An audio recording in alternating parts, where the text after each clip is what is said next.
Libertarianism is pro-immigration, pro-market, pro-trade. More competitive, less centralized. Not military confrontations, but peaceful interaction. The war on drugs has been actually an unmitigated disaster. Make you think maybe John D. Rockefeller wasn't the villain he's often made out to be. Maybe you'd like to read more about him. And you certainly can on our website. If you type in John D. Rockefeller, you'll find a number of authors have addressed his history over the years. Any questions? Yes. Let's start with pre-Standard Oil, John D. Rockefeller. What was the first part? Pre. Oh, pre. Okay. He lived in a little town called Franklin, Pennsylvania, which was 12 miles from where the Drake's Well was. Your Oil City. Franklin Oil City, Titusville. And he was famous for what he ended up doing was he took control of basically every drop of oil that came out of the ground that wasn't being used on the spot. And how he did this was pipelines for trees. Cut it in half, dig it out, tape it back together, that's the pipeline.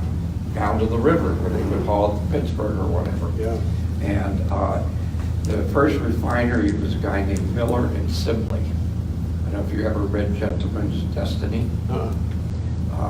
or Destiny's Gentleman, whatever, but it was the Sibley story. What they did is they were the first people to refine oil, and they did it in a garage. It wasn't even a refinery. Mm-hmm. And they took a couple barrels of this stuff to Chicago to the Railroaders Convention. It's called Signal Oil. It was the first refined oil. And that oil was basically was used in the lamps of trains and lamps on boats for commerce out in the Great Lakes. And the other oil, the whale oil, of course, was not good to have in the winter or the summer. You know, it would have freezing problems in the winter, and in the summer it would stink and insects. And so this stuff, they became instant millionaires at the Railroaders Convention in Chicago. Well, 2 days later was the fire, you know. But but Rockefeller basically came into Franklin at that time, and he would offer to buy a pipeline. And if they said no, they caught fire that night. But now, he also the tankers, which was wooden barrels on the back of a buckboard, basically, same thing. The tanker people, and he became famous in the area as an extortionist. If you didn't want to sell your tanker, it caught fire.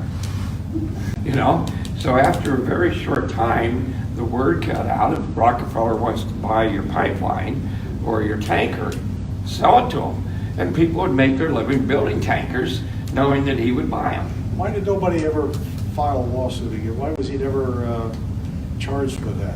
What's the evidence of that? Is basically Maybe they got shot. We don't know. We're talking about 60 something, you know. But maybe they got shot is not really evidence. But then basically, and so basically every drop of oil that came out of Earth went through one of his conveyances. Now he was not greedy. He only took a little wee out of each barrel. He only took a very small fee out of each barrel. But as more and more wells came up, and more and more wells, then all of a sudden his continually buying all these. He didn't invest in the wells. He invested in the movement of the product to the refineries and the ports. And the refinery. And then he started buying refineries because they didn't exist then. He's moving it to, a place that the stuff can be used. And well, I do know this, that if he had done that sort of thing, if John D. Rockefeller or anybody under his orders were burning down. I think he was a one-man show back then.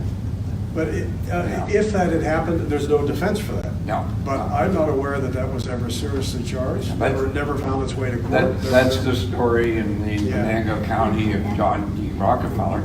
And I grew up a block and a half away from where he was living when he moved into Franklin. And he didn't have much; he had some. Yeah. But he used what he had. With the idea of not drilling wells, because some aren't going to make it. You lose it all. his idea was you make this actual well, now I move your product to a place, and then this got bigger and bigger, and the refineries started popping up, and he would move the oil to these refineries, and then he started buying refineries. And the early, like Sibley and Miller, when he didn't buy them out, but he did. This was the early Standard Oil days. He made them members of the board and bought their corporation out. They had Signal Oil and they had Galana Oil, the first lubricating oil. And the trains, again, the trains, you know, that's who needed lubricant. Yeah. And so, you know, these guys were happy to be part of this new corporation. It was relatively small when they were put on the board. But Destiny's Gentleman, I think it's called. It's a pretty interesting book. Well, Jack Mays. What I know about this is that there was never any charge, never any conviction, never any court trial. Does that make it? No, it doesn't, but just Yeah. somebody writing about it, probably maybe against a guy he just didn't like, there's not evidence either. So I question the veracity of it. Yeah, these were, There's- you know, The implication is that if there's something that he did that is reprehensible, that somehow, that the implication what you're saying is that somehow offsets the fact that he, all the good that he did and all the wealth he gave to the country. And I mean, it's like, I don't, it's great to point out his foibles. It's kind of like if somebody beats their wife. Well, yeah, and they Steve, there's no defense for somebody who burns down No, another no, person's no, property. but I'm No, saying it, no. but it's really not an offset to, it doesn't tarnish Yeah. the wealth that he created, regardless of. How it started. Or what? It doesn't matter how he started out, it's Well- what he finished with and what he did. You know. Well, see, that would be like saying, well, a bank robber, if he spends the money on really nice No, things. he did all, but these were But I things- just don't think he did it. That's He how- created more wealth in this country, not for just himself, but for the whole country than probably any human being ever in this country has done. And you like, for example, there were all these byproducts of oil that he had created in his own laboratory. Just countless products that we use today, Yeah. things like turpentine or what. And, it's like, to think that, if he wasn't a pure moral person, that's a separate argument. And, maybe we won't admire him, but we can admire what he did. Yeah. And- Well, I'm going to step in here. I know opportunity cost really is a thing. I know we have college students who are in a new semester. Please join me in thanking Larry for spending some time with us this evening. And if you'd like to continue the conversation informally, I'm sure that he will